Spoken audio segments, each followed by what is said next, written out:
In 1987, Margaret Thatcher gave an interview that sent shockwaves through British society. "There is no such thing as society," she said. For some, it was a declaration of war on compassion. For others, a wake-up call to personal responsibility. But what did she actually mean? In the next 15 minutes, we'll uncover the full context behind this infamous quote. What it meant in Thatcher's time, how it shaped our world today, and what you're not being told about its legacy. There is no such thing as society. On its own, this statement sounds brutal. It's the kind of phrase that stops people cold, and it did. When Margaret Thatcher said those words in 1987, many saw them as a flat-out rejection of community, compassion, and collective responsibility. It came across as a denial of the social safety net, a slap in the face to the vulnerable. Politicians don't usually speak in absolutes, and yet here was the UK Prime Minister speaking with the finality of a manifesto. The quote was clipped, replayed, and weaponized. To some, it confirmed everything they feared about Thatcherism, that it put profits over people, individuals over empathy, and markets over morality. The backlash was immediate and visceral. British tabloids ran headlines blasting Thatcher as heartless. Protesters marched with signs reading, "We are society, and tell that to the unemployed." Cartoonists and commentators didn't hold back. They painted her as cold, robotic, and obsessed with dismantling the very idea of public care. For the left, the quote became shorthand for a government cutting deep into welfare, public housing, and union power. Even moderates bristled. The Prime Minister wasn't just pushing unpopular policies. She was now accused of pushing an inhumane ideology. The phrase turned into a political Rorschach test, and the image of the Iron Lady grew sharper, harder, and more polarizing than ever before. Fast forward to today, and that same quote still circulates. You'll see it on Twitter and documentaries and university debates, but it's rarely presented with any context. Usually, it's just 5 words. There is no such thing as society. No background, no follow-up, no nuance. It's treated as a meme, a punchline, or proof of elite cruelty. But when a phrase is repeated without reflection, it gets flattened. It becomes a symbol, not of what was actually said, but what people believe it represents. And in this case, the symbol is darker than the substance. To truly understand the impact of those words, and what Thatcher was trying to say, we have to rewind to the moment she said them and read the rest of the story. The year was 1987. The UK was deep into its Thatcher-era transformation.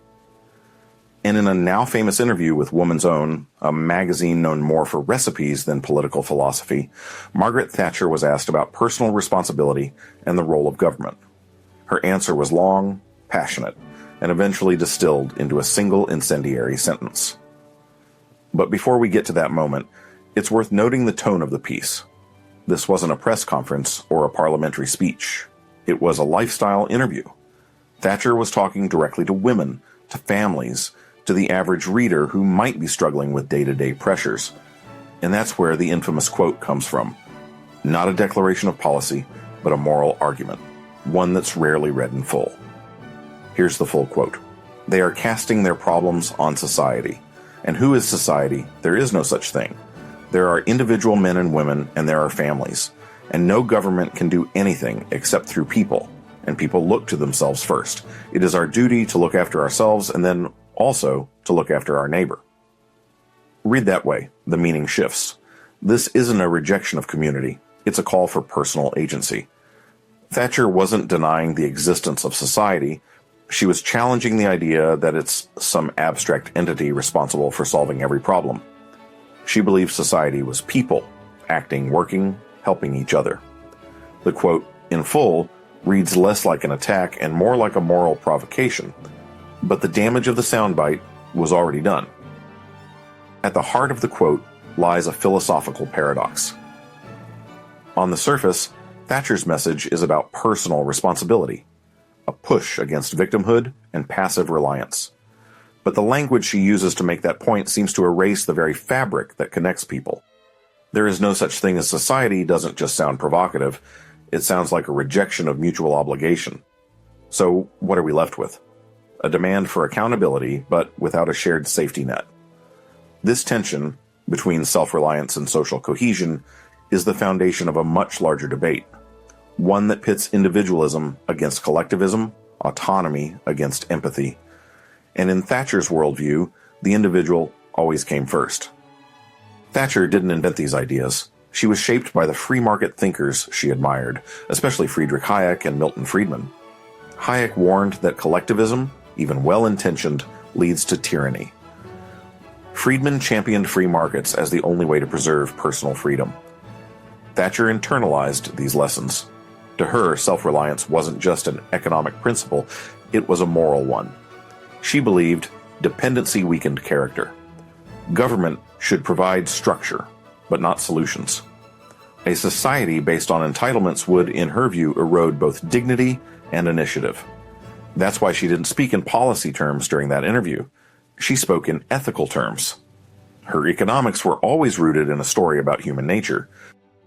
In 1987, Britain was in transition, and not comfortably so. The coal mines had been shut down, steelworks were disappearing, traditional industries were collapsing, and entire communities were being hollowed out. Unemployment was high, especially in the North. The South was booming, but the divide was growing. Strikes had defined the early 80s, but by now the unions had been weakened. The welfare state was strained and resentment was rising. Some people saw opportunity, others saw abandonment. It was a country moving fast toward global capitalism and leaving parts of itself behind. Thatcher's quote wasn't just controversial because of what it said. It landed in a Britain where people felt deeply uncertain about what was left to believe in. It's easy to forget who Thatcher was talking to when she said those words. The interview wasn't in The Economist or the Financial Times. It was in Woman's Own, a magazine aimed at middle-class women managing households, raising children, and balancing moral expectations with financial pressure. That context matters. Thatcher wasn't making a speech about macroeconomics. She was trying to shift the emotional conversation. She was telling readers, don't wait for the state. Don't expect society to save you. You are the foundation. In that moment, she wasn't offering a policy. She was delivering a worldview, one that reframed struggle as strength and responsibility as the highest form of virtue. This is where the quote reaches its full weight. Thatcher wasn't denying people. She was denying dependency. But that denial came with consequences. To some, it felt like a wake-up call. To others, it sounded like abandonment. That's the unresolved tension at the center of it all. Was Thatcher's message empowering, a bold call for individual strength in a changing world? Or was it dangerous, an excuse to dismantle the safety nets people relied on? That question didn't end in 1987. In many ways, it was just beginning. Because whether we realized it or not, those words didn't just describe a moment. They became a roadmap for the decades that followed. Neoliberalism is one of those words that gets thrown around but rarely unpacked. At its core, it's the idea that markets, not governments, are the best way to organize society. The state should step back, letting competition, efficiency, and individual choice drive progress. In practice, this means privatization of public services, deregulation of industries, and the belief that market outcomes reflect merit. But neoliberalism isn't just economic policy. It's a moral stance, that freedom means being left alone and success means standing on your own. When Thatcher said, there is no such thing as society, she wasn't just summarizing her beliefs. She was setting the emotional tone for this entire worldview. Thatcher understood that policy alone doesn't change culture. You need a story, something people can carry, repeat, believe in. That's what the quote became. A story about where responsibility begins and ends. Just like Ronald Reagan's welfare queen myth in the US, Thatcher's phrasing wasn't literal. It was symbolic. It turned policy into narrative. Instead of just cutting social programs, she redefined what those programs meant: dependence, weakness, failure. And in doing so, she gave the public a lens through which to interpret poverty and wealth, success and struggle. The most effective politics, after all, don't just legislate, they narrate. They reframe how we see each other. One of the most lasting effects of Thatcher's worldview was a shift in moral responsibility, from the state to the individual. Welfare became workfare. Unemployment became a personal failing. If you were struggling, it wasn't because the economy was broken. it was because you didn't try hard enough. This mindset filtered into policy decisions: stricter requirements for benefits, increased surveillance of the poor, harsher rhetoric toward single mothers and the disabled. Personal misfortune became moral judgment. Even public debates began to reflect this. Who deserves help? Who's gaming the system? It wasn't just about budgets anymore. It was about character. The safety net didn't just shrink. It came with strings attached. The private sector absorbed these ideas quickly. Companies embraced a new ethos: maximize shareholder value, minimize social responsibility. Union protections eroded, pensions disappeared, and job security became optional. You're on your own wasn't just an economic reality, it was a management philosophy. Workers were told to treat themselves as entrepreneurs, even within corporations. Loyalty went one way, and responsibility was pushed downward. The rhetoric of self-reliance became a justification for systemic inequality. If you succeeded, you earned it. If you failed, that was on you. In this climate, even public institutions began to mirror private ones: efficiency over equity, performance over solidarity. From the 1990s onward, the Thatcher mindset evolved into a new cultural obsession: the self-made individual. Entrepreneurs became folk heroes. Hustle culture was born. Motivational speakers flooded stages and screens with one message: no one owes you anything. The market replaced the community as the source of validation. Success wasn't just about wealth, it was proof of moral worth. If you built a startup, overcame adversity, or grinded your way to the top, you were living proof of the ideology. This myth found its loudest champions in tech founders, influencers, and business gurus, many of whom echo Thatcher without even knowing it. Her quote had become something more than a statement. It was now scripture. While Thatcherism helped popularize a global shift toward market-first thinking, it wasn't the only model available. Throughout the same decades, Scandinavian countries like Sweden and Norway were building strong social democracies: high taxes, generous welfare, and powerful labor protections. Yet they remained innovative, competitive, and prosperous. In recent years, there's been a resurgence of community-first thinking elsewhere: universal basic income trials, mutual aid networks, cooperative businesses owned by workers. These movements reject the idea that self-reliance means isolation. They argue, solidarity doesn't weaken society, it strengthens it. And they challenge the moral claim baked into the quote, asking whether independence has to come at the cost of connection. Over time, Thatcher's quote evolved into something stranger: a cultural Rorschach test. Libertarians and free market advocates embraced it as a battle cry. For them, it summed up a core belief: that freedom means no one owes you anything, and success is a personal conquest. Progressives, meanwhile, turned it into a symbol of what's gone wrong, a warning of what happens when society forgets its obligations. Online, it's become meme material. Tweets, TikToks, Reddit threads, all throwing the phrase around to either mock, defend, or distort it.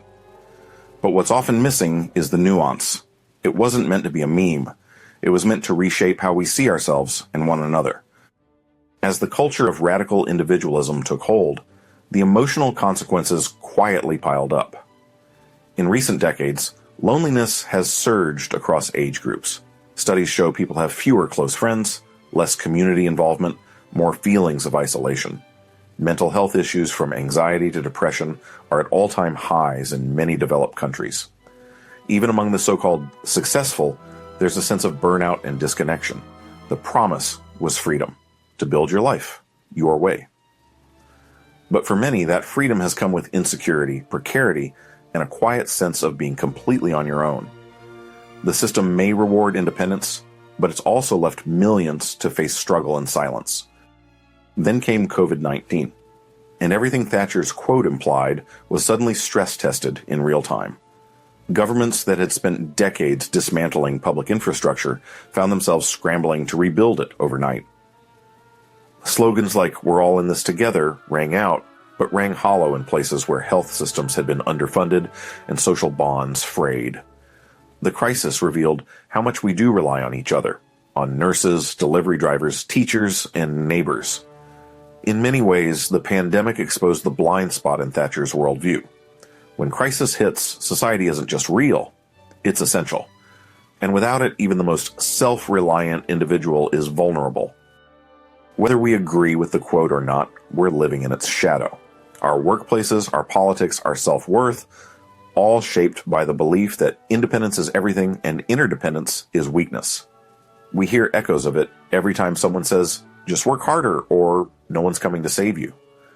And many of us have internalized that ethos without ever choosing it. But here's the question we have to ask now. Is this idea still serving us, or have we outgrown it? Because if the world that quote helped build is now struggling to hold together, maybe it's time to ask not just what Thatcher meant, but what we want to mean when we talk about society. For all the controversy, there was a core truth in Thatcher's statement that deserves attention. Societies can fall into patterns where people become stuck, not because they're lazy, but because the systems around them reinforce passivity. This is the danger of learned helplessness. If people believe nothing they do will change their outcomes, motivation collapses. Thatcher was speaking to that, the idea that self-respect is built through effort, not entitlement. And she wasn't wrong that personal responsibility matters. Being responsible for your own life isn't cruel.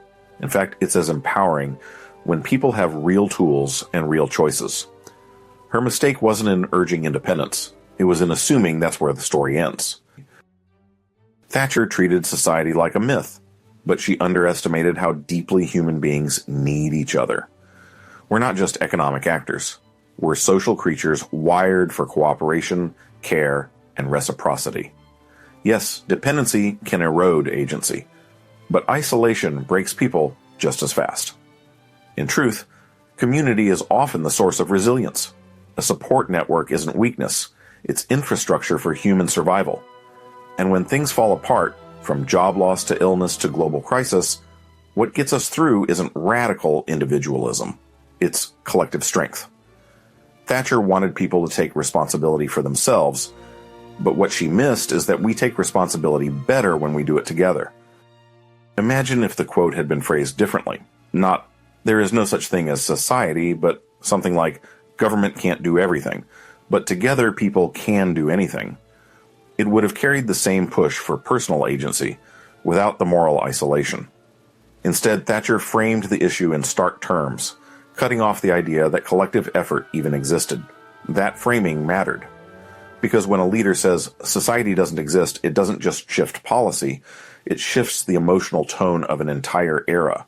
It turns solidarity into a suspect idea. The irony is, she wanted a nation of strong individuals, but strength in the long run is always shared. We need a new framing, one that keeps personal responsibility at the core, but wraps it in empathy. A society that says, yes, you must act, and we'll make sure you can. This means building systems that support growth, not just survival, education that unlocks potential, healthcare that doesn't bankrupt you, safety nets that catch you without trapping you. The goal isn't to make people dependent, it's to give them the confidence to take risks, try, fail, and try again. Thatcher offered a vision where people stood alone. The better vision is one where people stand on something, a foundation strong enough to lift not just individuals, but everyone. Imagine you've just lost your job, not through laziness or poor performance, just bad timing, a company restructure, and economic downturn. In one world, the message you hear is, you failed, get it together. In another, it's, we failed to support you, let's get you back on your feet. Which one pushes you forward? Which one helps you become independent again, not just feel ashamed? That's the heart of the matter. Personal responsibility doesn't disappear when we recognize collective support. In fact, it becomes more realistic. Because if you're drowning, telling you to swim harder won't save you, unless someone also throws a lifeline. The question isn't whether responsibility matters. It's whether we've built a world where it's possible. There is no such thing as society wasn't designed to be eternal, but it stuck. Not because it was wise, but because it hit like a hammer. It was simple, provocative, easy to repeat. And that's the thing about language in politics. It doesn't just describe the world, it builds it. That quote hardened into a policy worldview, which hardened into systems which shaped behavior for decades.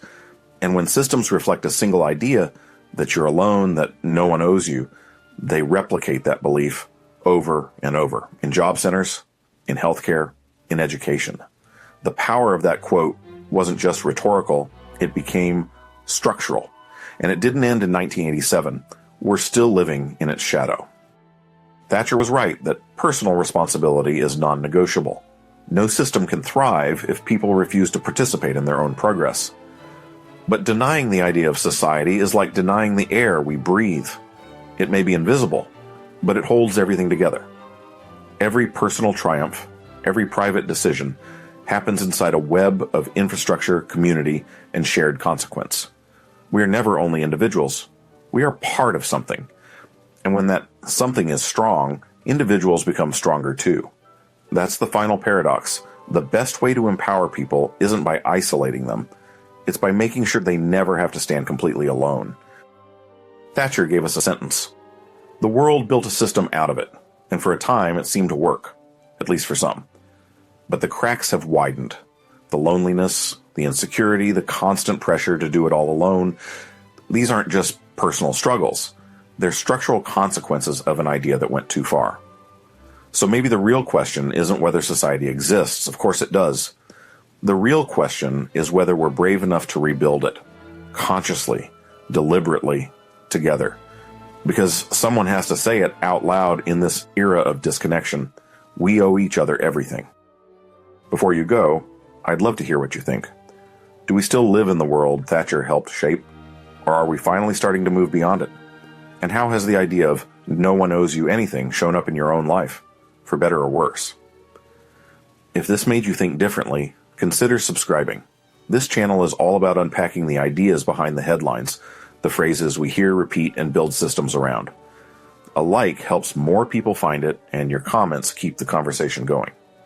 And if you want to explore another quote that shaped a century, but was never actually said, check out my previous video on Henry Ford and the myth of the faster horses. You'll never look at innovation the same way again.